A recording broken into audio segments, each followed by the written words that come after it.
first. Right, so welcome everyone. I believe we are online and all is good. Let's just take that one away. Or not. So I am Anita Campbell and I'm presenting on behalf of some colleagues. My one partner in crime, Pragashi Padayachee, is in the audience and all difficult questions can be directed her way. This is a study led by our PhD student, Mashuda Mokhithi, who unfortunately couldn't get the finances to come here this time. He's very sad, but hopefully he can get it together for New Zealand next Delta. He's quite new in maths education, having worked as an assistant lecturer and just this year got promoted, so good for him. Jonathan Schock, if you were at the last Delta, you would recognize him as a keynote speaker. He is in the maths department and also spreading out into AI by leading the AI institution at the University of Cape Town. And we are talking about, I call it math therapy, student narratives of growth, belonging, and confidence in mathematical thinking workshops. And that didn't work. That one, yay. Okay, so mathematical thinking workshops are an intervention that was dreamed up by a team led by Jonathan and Mashuda, who live in the maths department. I should say that Pragashi and I live outside the maths department, but teach maths to engineering students in an extended degree program. That's why there were a whole lot of complicated symbols on the front page. So within the maths department, the major maths course that is taken by students who are doing business administration and actuarial science and a whole lot of others, including the students who are going to major in maths, take this massive course. And it was one of the problem courses, but they had to dress that up because killer course sounded bad. And so it was called SIGs, Courses Impeding Graduation. Yes, so the workshops came about by people thinking deep and hard about why are students failing first year maths and what is the big shift. We know that there's a big challenging gap between school and university. We've all experienced it ourselves. And then what could be done to help students bridge that gap?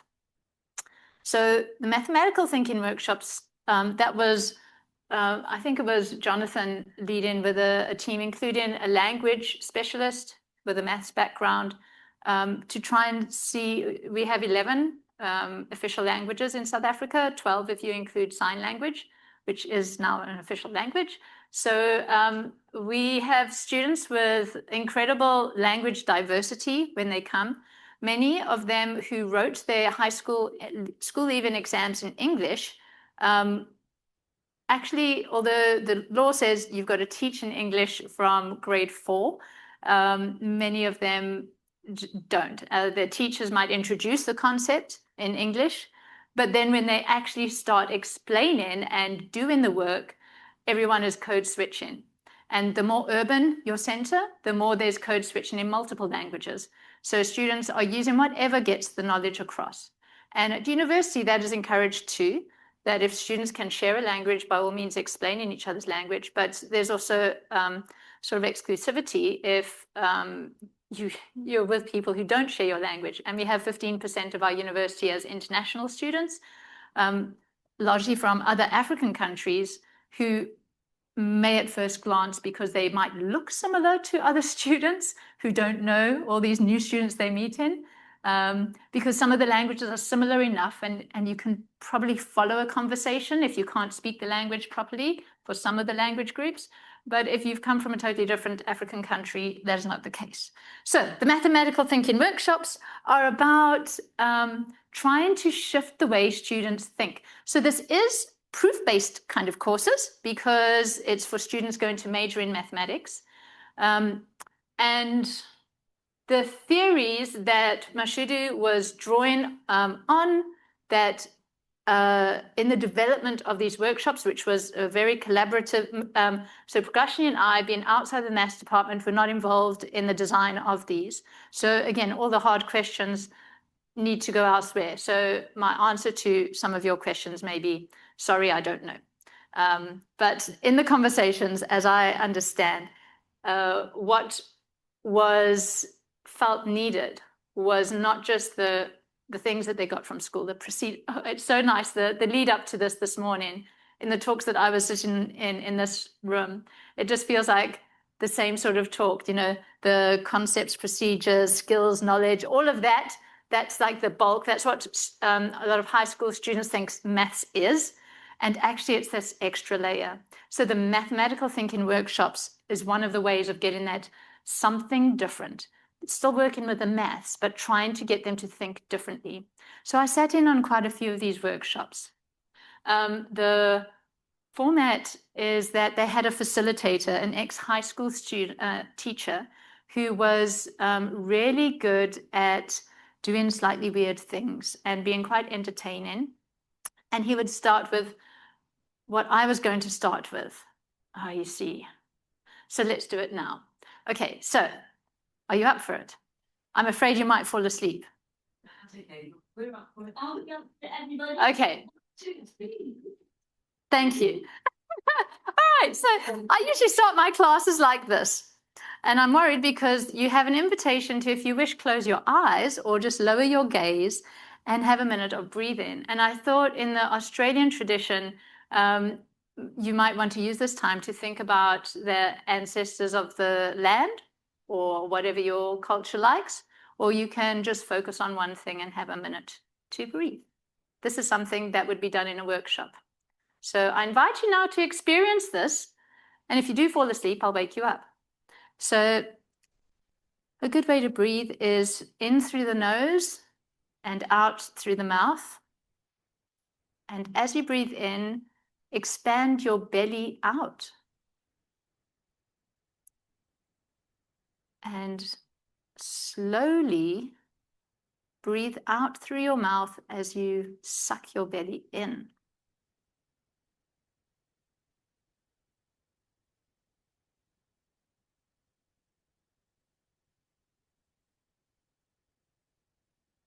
So breathe in from your tummy, activates different systems in your body, and a slower out breath has a calming effect.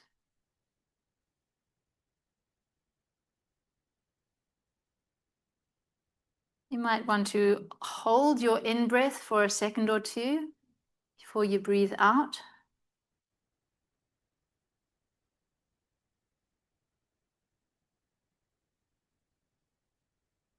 And the real benefit comes by trying to hold your thought onto one thing, like on your breath. And when you notice that your thoughts have strayed, as they inevitably do, just gently noticing and returning your thoughts onto holding onto that one thing.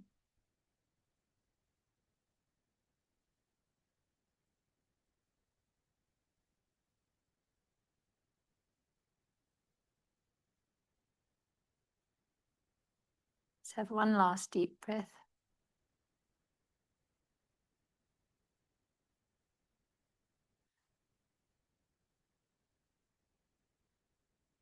Right, and if your eyes were closed, you can open them because you're not having an afternoon nap yet. Right, so something like that is like, the best description I've heard is like a reboot for your computer. Things run better. And so that's how these afternoon workshops would be started sometimes, not always. It was different activities. So the other kind of activating activities might be showing a short video, something that's related to the topic of the day. The topic of the day would be somewhat related to what's going on in lectures. So students were divided into two groups, self-selected people who chose to attend these additional workshops, which took up 2 to 2.5 hour afternoons a week. meaning that their timetables were then going to be a bit too full to carry a typical load for first-year students, and they were going to extend their degree by a year. And that was quite useful because it means you can have staggered, when you're doing your majors, do one major then another. Also, if you do fail some courses along the line, you've got more recovery time. So that model was chosen because they noticed that the people who tended to fail obviously were the ones who came in with lower marks. So you need at least a high school mark of 70% to get into this maths course. But if you got a mark less than 88%, you were at risk of having to repeat the course. So so people were advised, if they had that kind of mark, they were advised to take up the workshops, but the workshops were not only for students who were deemed to be potentially at risk. And so there were students who had a range of marks who chose to extend their degree and do that. That was great because it gave us a way to make a comparison between students. So this paper is more talking about the qualitative outcomes of that part of his PhD. And this is a paper that's in the special edition, and it just came out on Friday. So the QR code that was half taken away in the first page was to lead you there. Okay, so this is where we're going to do a quiz. Have you seen these theories before? Action, process, object, schema, the zone of proximal development, cognitive load theory, and constructivism. Constructivism was taken as the sort of broad, sort of infused theory about everything, saying that students are creating their own meaning.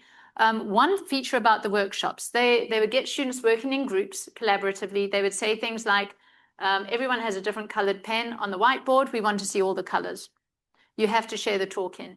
So you know, do different activities to try and make sure that students have to voice their thoughts as well as do write-in.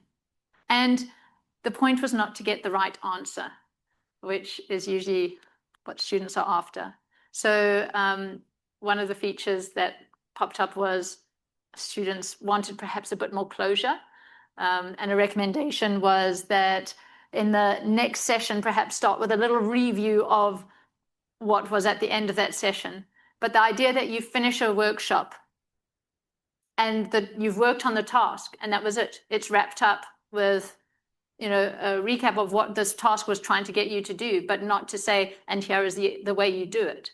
That was very different. Now, bear in mind that they still get all their lectures and additional tutorials that the rest of the group has. So they're part of a course that everyone does the same lectures and tutorials, and then these are additional workshops.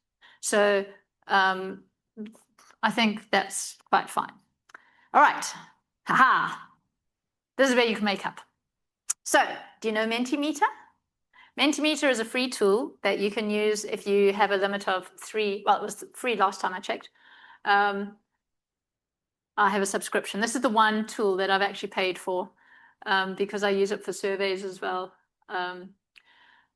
So you can either just Google, go on to menti.com, and then it will ask you to punch in a code, which is that one. But if you scan the QR code, it should hopefully take you there straight away. And hopefully it is actually working.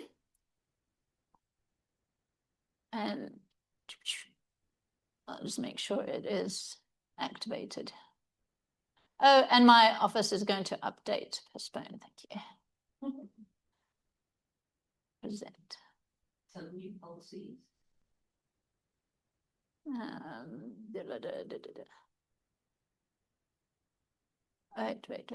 Wait. I feel this is starting at the wrong part.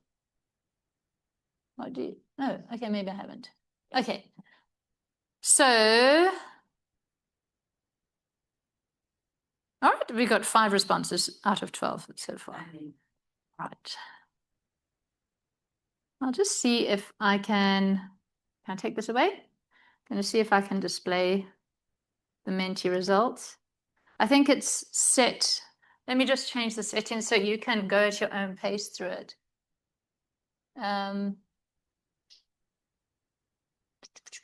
Settings, survey. All right, so you should be able to tap down. I think you swipe, or I usually just poke at it a bit, and then you can get on to the next question.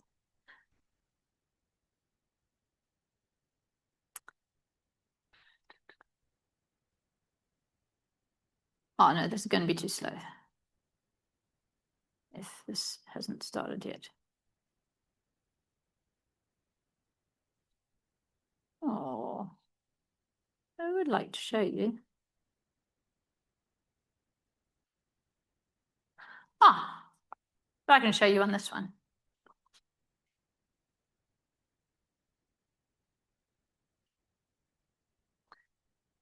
All right, so my other computer here is going to have the results. If you're online, you can't see it. I'll just talk through them.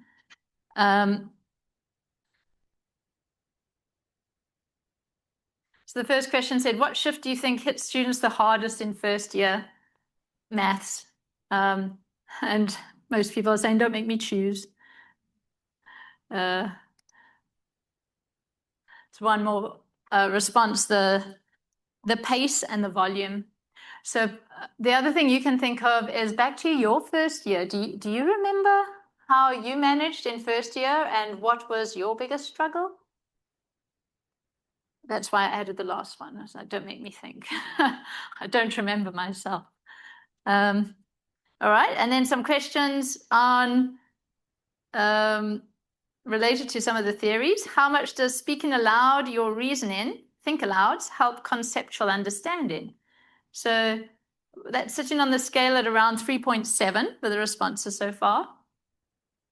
So there are other factors, and I think it depends on whether you're used to speaking out loud. Maybe it's connected to learning styles and preferences. Some people are very, very comfortable with books and writing, reading, writing, and others are more flexible with their preferred styles. I see I'm talking too slowly, so let's speed up. Okay, there's your crib sheet, and that's also for the questions that are coming next. So these different theories, the zone of proximal development, that's the theory that says there's socially mediated learning through support. So I'm not sure what background you might have in terms of these theories, but the zone of proximal development is often pictured with like this core of knowledge where you're comfortable, and then a thinner ring around where that's the zone, because beyond that is where it's a little bit too hard for you and you're lost. So getting people to work with each other means that you're more likely to get people who are at similar levels and might hit questions that fall within that zone. As we get more and more used to the work, we perhaps can overestimate where a student is currently sitting. Cognitive load theory is about mental efficiency during learning as its primary focus, saying don't overload people too much. So that's where language can become an additional factor. But if you're asking them to use computer tools and just using a computer is a great struggle, you're adding extra things that they have to think about. So in the workshop design, this was where they worded things in ways that were as simple as possible, hence the language person coming in. They trialed them with students, they edited them. And so this is the third year that the workshops have been run, and they've got better at that. And then action, process, object, schema is talking about how maths development goes through those different stages. So thinking about maths as doing things, that's the processes, the procedures that school is so good at. Those can group into a process you name doing something, which is about doing a series of actions. When it's a thing that you can talk about and not just a process, then that's one level up. And schema is when you talk about objects working in connection with each other. Right, so a table similar to this one, but much bigger, is in the paper, which, should you care to, you can go through. But Mashuda described each of these in that way. And then the things that were thought about,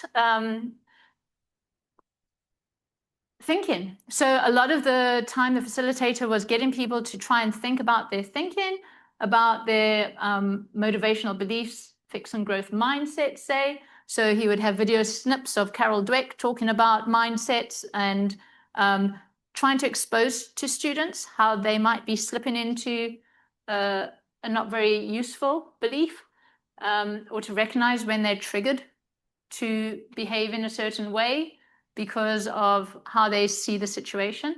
Things like asking for help because you don't want to look stupid is something that's related to your motivational beliefs. Anxiety, who students become, and constructive alignment. The constructive alignment was not so much addressed in the workshops with students, but in the design of them to make the activities supportive of what's going on in lectures, but not too much the same. Right, and the structure of the research. So 6 semi-structured interviews, total of 17 students. The engineering faculty psychologist came in to do the interviews and reflective thematic analysis. So other people have spoken about that. I won't talk about it. This is what happened at the end of thematic analysis. 5 different categories came up. And the last one, student identified hurdles for what made the workshops work better. That was a smaller thing. The others were more about the sort of harder part, reflective and strategic mathematical thinking. That's what the students said they found was useful, beneficial, or they talked about in the interview. Communicating and problem-solving confidence was increased. The reconnecting with maths through alignment, blah, blah, blah. I think I'm out of time soon. This is better. Have a read of these. Oh, should I read them out? No. Except that I rushed is misspelled, sorry.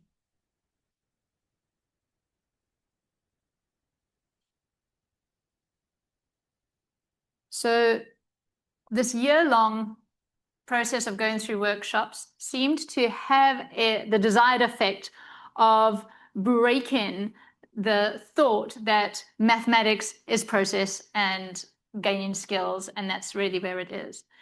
But we don't know for sure that just going through the course itself, just the maturity that happens when you're doing university, that's developing that too. But what was useful is that, especially in the first test, there was a significant difference in the performance of students, especially in proof-related questions. So these higher order questions, compared to students when you matched them for the same incoming level marks from high school. There was a bunch of measures we did. When you compare the two groups, in the earliest tests of the years, the students who did the workshops, where students would normally do very badly and then be set up with a failure sense and things get worse from there, they achieved higher. And the pass rates of the course have gone up a bit. It's still not a perfect system, but it's promising. The group of people, it was 10% of the class about who went on the mathematical workshops. So the idea now is to try and scale up this initiative based on some of the benefits. So through the thematic analysis that came through those 5 things, the metacognitive growth, collaborative learning, emotional safety were benefits. And okay, the first time, the year when the data was collected, the venue was a bit of a working space, beautiful whiteboards, but it was like for other students to come in and also work, and that was distracting. So they landed up booking the whole venue and closing the doors to anyone else. And they didn't like the aircon not working. But also the benefits tapered as the semester went on. And we think that perhaps that was due to the time pressures from other courses impacting on their time that they were spending doing maths. Okay. I think there were some Menti things, but I also see it's 2:40 and I'm not sure when we're supposed to stop. So that was the so what. We should scale it up. Yes, learning is intellectual and emotional, which I think is echoed by some of the talks I heard earlier. And implications for practice, I will leave you to look at those while I just check the Menti results.